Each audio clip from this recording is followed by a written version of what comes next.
The first season of Silo came to an end with a finale that found the perfect balance between answering questions and leaving us wanting more. Juliet Nichols did some things that no one in living memory has done before her. She refused to clean, and because her suit was sealed correctly thanks to Walker getting supply to change out the heat tape, she not only survived the cleaning, but walked over the hill to leave her silo behind.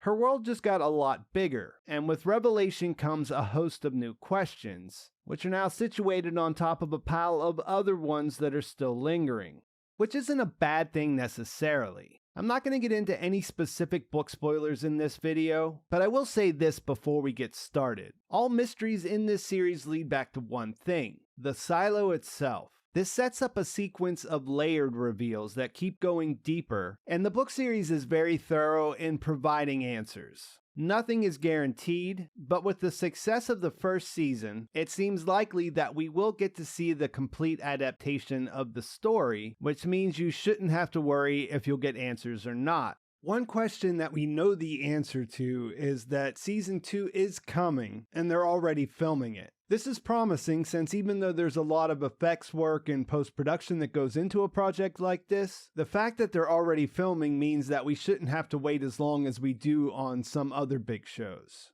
By far, the biggest question on everyone's minds is what will Jules find now that she's walked away from the silo? Of course, those rings and sensor towers are exactly the same as what she just walked away from, indicating that there are more silos nearby. She does have a limited air supply in that small backpack she's wearing, which, if that is truly the only air she has, narrows down her options. One question I've seen a lot after the finale, and one that I couldn't answer without further investigation, was why you don't see Holston and Allison's body when the camera zooms out. The question itself was confounding because I thought the show did a good enough job of revealing that they were dead. So much so that when I watched the finale, I was just looking at all those other circles dotting the landscape. But because so many people brought this up in the comments of my episode 10 video, I went back and looked and also had a hard time seeing the bodies. Series author and creator Hugh Howey did a Reddit AMA after the finale where he addressed this, saying that if the bodies weren't there, then it must have been the CGI people missing a critical detail. User Mr. Notorious Man responded to that with an extreme close-up to show that the bodies are in fact there. And what jumped out about that was the scale of things, how hard it was to locate Jules because of how small she is. Going back to the wide shot now, I can see that there are some white pixels for all three characters, which is enough for me to consider this an answered question. Holston and Allison's bodies are still right where they died, just as the people inside see them on the screen. Another question I've seen a lot is how many silos are there? Based on the closing shot, there are at least dozens, which lines up with the most popular idea from people who haven't read the books, which says that the number 18 on Bernard's fob and on the hard drive indicate that our silo is number 18. I think the more interesting questions here are whether there's people in all of them. And if there are they all in the same program, or whatever you want to call it? Are they all being controlled in this same way? And whether or not that's true, what does that mean? Why was this set up in the first place? And that leads into the next obvious question of why does the outside world look like that? The people inside the silo grew up thinking that they were the only people left alive from the before times. The official logline from the show reflects that, saying Silo is the story of the last 10,000 people on Earth, their mile-deep home protecting them from the toxic and deadly world outside. Knowing that there are other silos makes that first part seem unlikely. So then do we need to question whether or not they're on Earth? I guess that depends on what you think about this destroyed cityscape that you see in the background.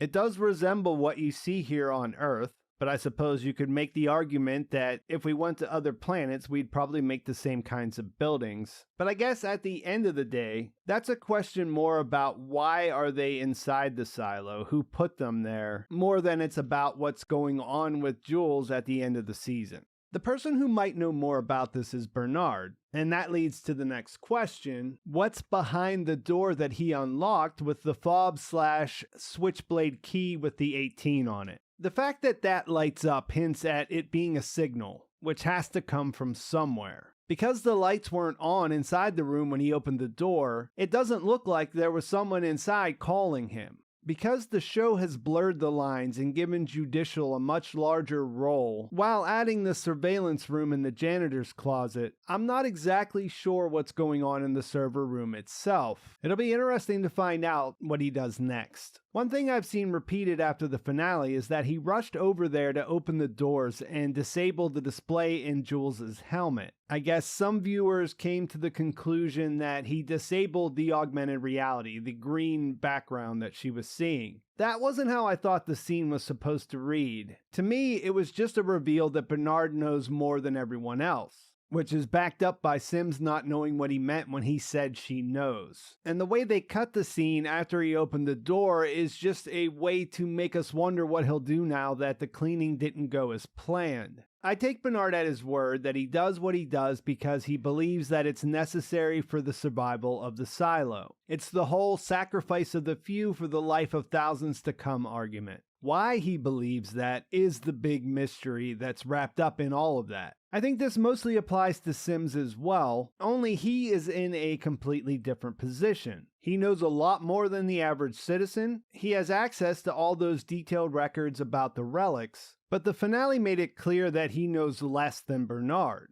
That's why the idea of him becoming his shadow is important. That will have to involve some sort of initiation. In order for him to be able to take over for Bernard, he has to know the same things. So I wonder how much he knows at the moment, but it's more in the sense of how does he feel about that? We saw that conversation between him and his wife where I thought that she hinted that they had ulterior motives. I don't necessarily think these are dark motives. Perhaps her history of being a raider and some of what she saw during that period of time has had a lasting impact on her. I believe Sims does want to take over. He does want to become Bernard's shadow. But I also wonder what she means when she says they have one goal. Because that doesn't seem like she just wanted to get some power and maintain the status quo. And one other thing about Bernard, I wasn't entirely sure about the look on his face when Juliet mentioned the large metal door that George discovered. You could tell he was surprised, but I couldn't tell if that was supposed to indicate that he was surprised that she knew about it, or if he didn't know about it himself. Hugh Howey also addressed this in his AMA, saying that Bernard had no idea such a thing existed. This is interesting because there was also that scene where he was looking at the pieces of the hard drive he destroyed, which hints that he's possibly now wondering about what else he might not know. To this point, his faith has seemed somewhat unconditional, so if he's thinking about putting that hard drive back together to investigate, that almost has to lead somewhere. It's a little hard to speculate on the metal door itself after reading the book. The most popular idea I see out there is that it's a door that connects the silos together. But if that's the case, what's up with the water, and why doesn't Bernard know about them? These are both good questions that I may or may not know the answers to. The other character who I'm curious about is Billings. I'm really interested to know what kind of deal they made after Sims outed him for having the syndrome. How do we get to a place where both IT and Judicial are willing to make an exception for him so that he becomes the next sheriff? Of course, we can see how they would want him in a place where they could control him, but it seems like it will get out that he has the syndrome. That may not go over well, it may not be good for morale, and I guess what's even more interesting than that is, where is Billings at in his head at the moment? After he saw the book and he burned it, he seemed to be on a different trajectory. So it's hard to tell how much he'll follow along with what they want him to do. And they might be in a situation where they need a strong sheriff.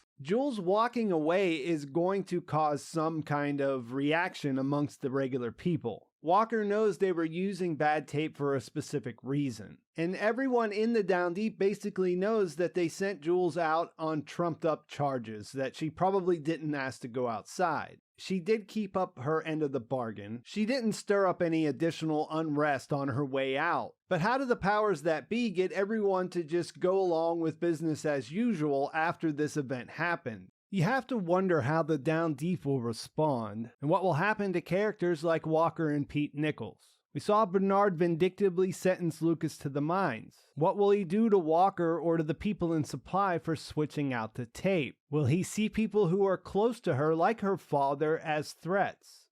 I think that's most of the big questions I've seen bouncing around. What will Jules do next? What will Bernard do next? And how will the people left behind in the silo respond to this thing that just happened? Who were the founders and what were they trying to accomplish by setting things up like this? What would they think about somebody walking away after refusing to clean? What does it mean that there's so many other silos, and will we get to see the insides of those? Do they send people out to clean? Do they have flame keepers like Gloria trying to keep the memory of the before times alive in them too? And speaking of Gloria, was there anything to that idea that they put something in the water to make people forget? Two quick things before I wrap this up. I keep seeing the theory that it isn't the air outside that kills the cleaners, but instead it's the gas they spray on them before they go out. I can't comment on that either way because I know the answer. But I did want to clarify what that's supposed to be according to the book in regards to Holston's cleaning, because the show never really addressed it. As he's getting ready to go outside, he's of the belief that it's argon gas that's used to prep the airlock so that none of the outside air gets in. You see that there's a fire after they go, and that's supposed to purify the chamber. Make of that what you will, but that's the way it's explained when it's first introduced. The other thing is that if you were following my coverage throughout the season, you might remember that I was confused when they showed the cafeteria screen glitch and showed the green hills and blue skies landscape that was similar to what the cleaners see inside their helmets for a second. Knowing ahead of time why the cleaners see it when they go outside made it really hard to understand why it would show up on the big screen or how that would even happen. And according to his AMA, Hugh Howey felt the same way. In that, he essentially said that he thought it was just included to give viewers something to speculate about, rather than it being a big clue as to what was going on. It didn't seem like he was a big fan of this particular decision. He does come up with a reason for how you could make it make sense, which is funny because I have one in my headcanon that's a little bit different than his. But the bottom line is that you might not want to invest too much time on trying to make that detail fit in with any grand theories you're putting together. And I think that's a great place to leave things. Season 2 can't get here fast enough, and if one thing stood out in my conversation with Mr. Howey, it was that he's really excited about what they've been filming so far. Please like this video if you enjoyed it. Please subscribe to my channel if you haven't already, and thanks for watching. I'll talk to you soon.